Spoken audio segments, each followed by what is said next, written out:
Hello mga Damadorians, magandang araw sa inyong lahat. Sa episode ito, ang ipapakita ko naman ngayon ay isang puzzle. No? Ito. Yan. Ito yung dilaw papunta rito sa baba. Yan. Tapos ito namang blue papunta rito sa taas. Yan, ganyan. Ngayon, ang kondisyon nito, unang sulong yung dilaw. Pero, tabla manalo yung dilaw. Bihira lang yung ganung puzzle, no? Kasi kadalasan sa puzzle, kung sino yung unang sulong, yung kalaban ang may partida. Ngayon ito, baliktad. Unang sulong yung dilaw, pero siya yung may partida na tabla manalo. Okay? Kapag makatabla yung dilaw, panalo na.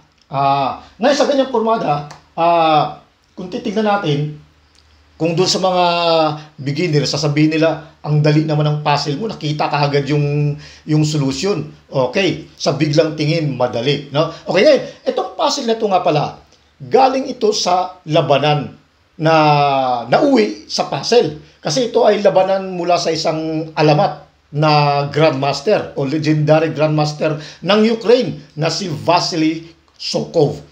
Ang laro na to, nagmula to sa laro na yung tawagin ay simultaneous. 10 yung kanyang kalaban. Ngayon, isa sa mga 10 niya na kalaban, naging ganito ang formada. No? Okay, umpisa natin sa opening para makita natin kung paano napunta sa ganitong posisyon. Okay? Ayusin ko lang ha. Okay, eto na. Pero bago ako magsimula, kasi meron tayong mga viewers na ayaw ng daldalan. Pinapasiuna ko lang ha, baka maboring kayo. Sa episode na to, hindi muna ako magbablog ng dama. Makikipagdaldalan lang ako. Kaya baka maboring kayo. Pwede na kayong munang lumipat ng ibang channel. Kasi puro daldal lang ang gagawin ko. Okay, simulan na natin. Ang daldalan. Dama-daldalan. Itong dilaw ang sa kalaban. Isa sa mga 10 niyang nakalaban sa simultaneous play. Pagkatapos itong blue, ito yung kay alamat. Okay, legendary Grandmaster Vasily Sokov. Unang sulong yung kalaban. Okay, alam nyo, yung simultaneous na laban, kadalasan kapag ganyan ang laro, simultaneous, ibig sabihin, mga mahihina yung kalaban. Hindi pa ako nakakita ng simultaneous na yung naging kalaban mo ay ka-level mo lang. Kasi kapag halimbawa puro Grandmaster ang kalaban mo, tapos simultaneous, dun pa lang isa-isa, basag na utak mo. Kaya sa kanilang laro, siyempre, dahil 10 yung kalaban niya, natural lang na puro nga mahihina ang kalaban. Ngayon dito, doble yung partida. Dahil sobrang galing ni Sokov, bukod sa simultaneous pa lang partida na yun binigyan pa ng paratabla yung mga manlalaro. Okay, so ngayon eto na. Etong dilaw ang sa kalaban. Itong blue ang kay Sokov. Unang tira yung kalaban. Tumira ng 115. Yan. Pagkatapos pinakaina ka agad dahil pumumahina. Kadalasan kasi sa tingin natin, pagka pinakain kagad, mahina yung opening. Pero ito, ginawa ni Sokov, pinakain kagad, kung mahina yung kalaban. Okay, so, nag-416, bookline pa rin yan, yung ganyang opening.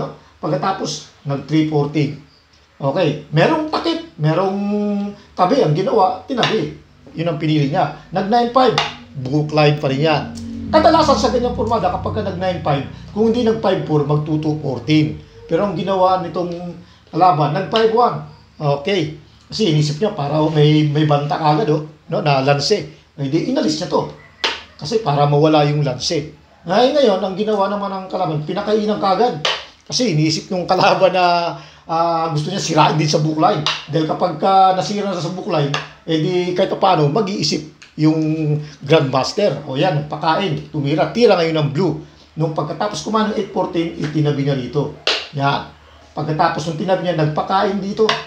Nagpakain pa, tinirang ganon, kumain dito. Yan.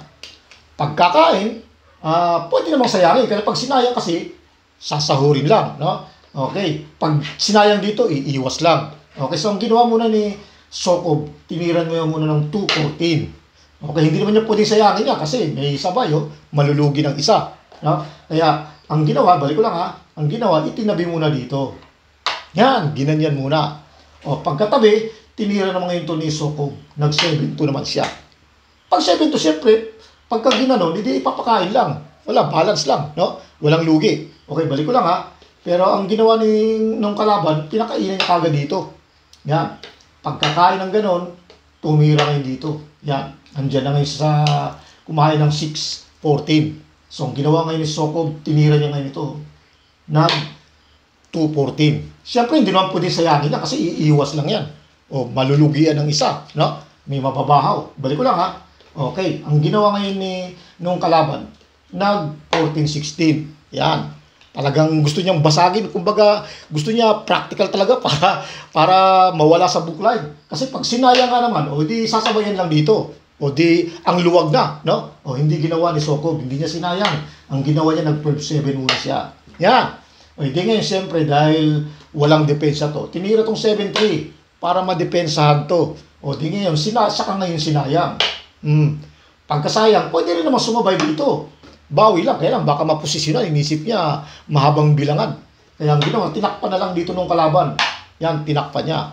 Ngayon, pagtira nung kalaban na pagtak dito, ito naman ngayon ang tinira ni Sokob. Nag-115 siya. O, yan.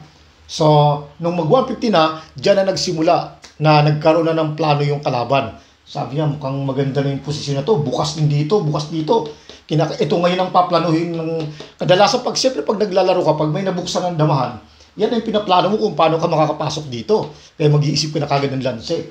O, di yung ginawa, tinira to nung kalaban, no? Tinira dito 12-7 kasi inisip niya baka mag 14-15, hindi pa kakainan niya kagad. Inisip niya posisyon na siya. Ngayon, kasi pwede namang ganyan, pwede namang pakain to, ang nangyari, nasunod yung nasa isip ng kalaban, ito nga ang tinira. Ganyan talaga yung naitira. Sabi niya, siguro sa isip ng kalaban, umaayon doon sa gusto ko O, di pinakainan niya ngayon. Pagpakain ng ganon, kumain dito ng 11-3, ngayon, tira ng blue. Sa tingin ng kalaban, inisip niya parang posisyon na siya. Mukhang maganda na yung posisyon niya. Bakit? Kasi kapag halimbawa, tinira to, malalansi si Sokob, papakain to. Pagkatapos gaganon. O tapos ipapakain to, yan, tapos gaganyan, no? Pagkain, dadama dito. No? Balik ko lang Okay. So, ganun ang naging nasa isip niya sa ganyang posisyon. Okay, balik ko lang to Yan. Kapag ito naman ang tinira, ganun pa rin. O, lalansihin pa rin yan. O, gaganon siya. O, pagkatapos, papakain, dadaba dito. No? Okay, balik ko lang ulit Yan. Ngayon, kapag halimbawa, ito naman ang tinira, ganun pa rin. Papakain pa rin to. O, ito muna, papakain pa to. Pagkatapos, gaganon. Yan, tapos saka papakain to. O, lalansihin pa rin, dito, dadama dito. No? Okay, balik ko lang ulit, Okay. Yan. Tira pa ng blue. So, kabang-abang na yung gagawin nung blue, no? Inisip niya, mukhang lamang na siya rito, mukhang makakatabla na siya kasi may partida yung dilaw makakatabla. Ngayon, ganito naman, no? Gaya katulad nung sinasabi ni Joy Pagadian sa kanyang vlog, na kapag magaling ang kalaban, kapag ka-level niya, para yung mga Grandmaster, hindi niya titirahan ng kung ano-ano yung kalaban. Pero pagka mahina ang kalaban, tumitira siya ng tirang patalo. No? Na kumbaga, sabi nga niya, pag nakita niya, edi panalo yung kalaban. Pero pag hindi niya nakita, O di siya yung lalamang. Ganon din ang ginawa ni Sokob. Sa kanyang pormada kasi nakita niya yung posisyon. No? Mukhang ang ganda nga ng posisyon nung kalaban. Mukhang matatalo na siya. Kaya ang ginawa niya, ganon din ang ginawa niya. Isusugal niya na. Kasi kung titingnan yan, sa ganyang posisyon, tabla na talaga yan kung gustuhin. No? Tabla na yan. Dahil pwedeng magpakain, atras, maluwag na. Okay, so ang ginawa niya, ganon din, marka bahala na rin. So, total, inisip niya, baka hindi makita yung tamang tira, no? Mananalo pa siya. Kaya ang ginawa ni tinira ito ni Sokob, nag-A3 siya. Ayan na. So tuwang-tuwa, napasigaw pa yung ayon dun sa na-research ko no? Sabing ganun sa na-research ko, napasigaw daw sa tuwa yung kalaro. Sabing ganun, sa wakas, naisahan ko rin yung alamat. Sabing ganun, na malalansi ko siya, mananalo na ako. So ang ginawa niya, pinakain niya to. Yan, talagang nilansi talaga, no? Alangan namang ito yung pagkakain, no? Tatatlo, dadama rito. No? Okay, balik ko lang, ha? So, nung pinakain, syempre, ito yung pangkakain. Yan. O, di, syempre, ano pang gagawin? Lalansin mo talaga, papakain to. Yan, ganyan, no? Tapos, ganyan na mangyayari. O, di, dama na ito. Yan. Pagkadama, ito nang pinakain. Yan. Pagkatapos, pinakain dito, ito na ngayon, ha? Teka muna, ha? Balik ko muna. Okay, balik muna natin sa posisyon. Ito. Ayan na yung puzzle, no? Yung pinakita ko sa umpisa. O, tingnan yung maigi, labanan na nauwi sa puzzle. Kaya, ito yung sinasabi na unang sulong, yung dilaw. Bibigyan ng tabla manalo, yung dilaw. Yun yung sinasabi ko na bihira lang yung puzzle na yung unang sulong, yun pa yung may partida. O, ito, siya pa yung may partida, yung unang sulong na napunta na sa puzzle. Okay, ito yung ginawa. Kasi, kung halimbawa, kasi lugi na ng isa yung dilaw eh. 1, 2, 3, 4, 5, 6. Ito, 1, 2, 3, 4, 5, 6, 7. Lugi na ng isa. Pag tumira ng iba yung dilaw, wala, talagang matatalo na. Lugi na ng isa. Halimbawa, tumira to, gaganon na yan, no? Posisyon na, tapos lugi ng isa. Balik ko lang, ha?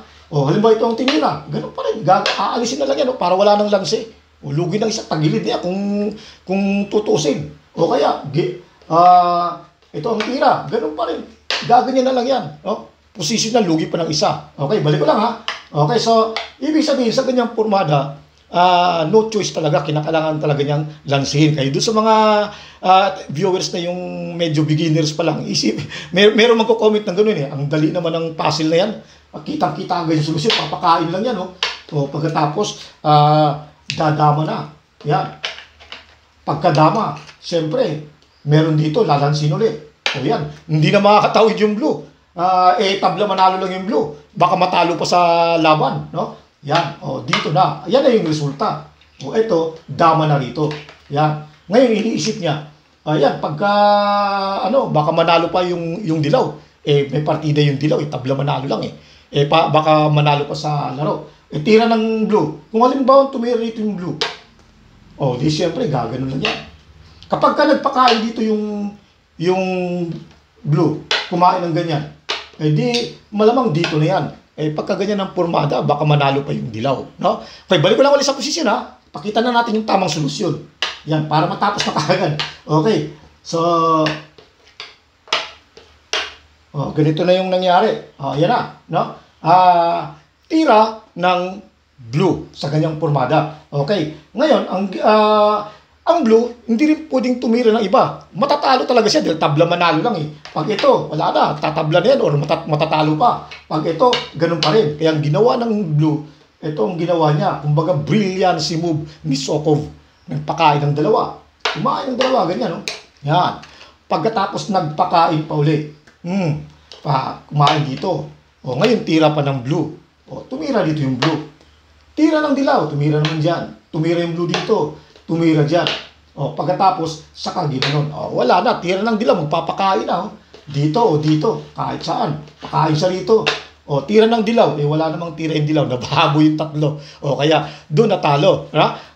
Nauna yung tuwa, nawala yung tuwa ng player. Sabi niya, napaaga yung tuwa niya. Okay? So, hanggang dyan na lang muna tayo. Nagpakita lang ako ng isang isang puzzle na galing sa Ukraine. Okay. So, bago tayo magpaalam, shout out muna. Okay, shout out muna natin itong mga YouTuber, gaya nitong mga magagaling na Dama vlogger tulad nitong sina Coron Dama TV, Dodo Muslim TV Vlog, yes, Dama Maestro, okay, Pinoy Dama Channel, yes, Larry Dama PG, at ang ating legendary grandmaster na si Boy Dalaget. Yun, subscribe natin sila.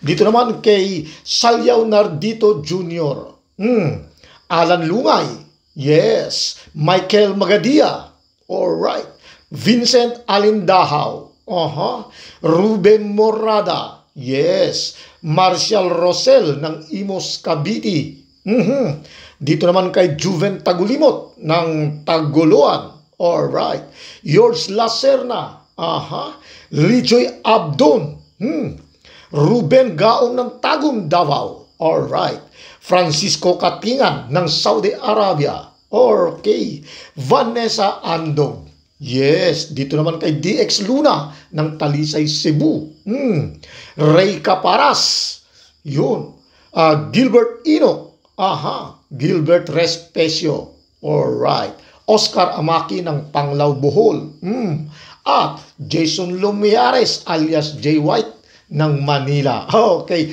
maraming salamat sa inyong oras, hanggang sa muli.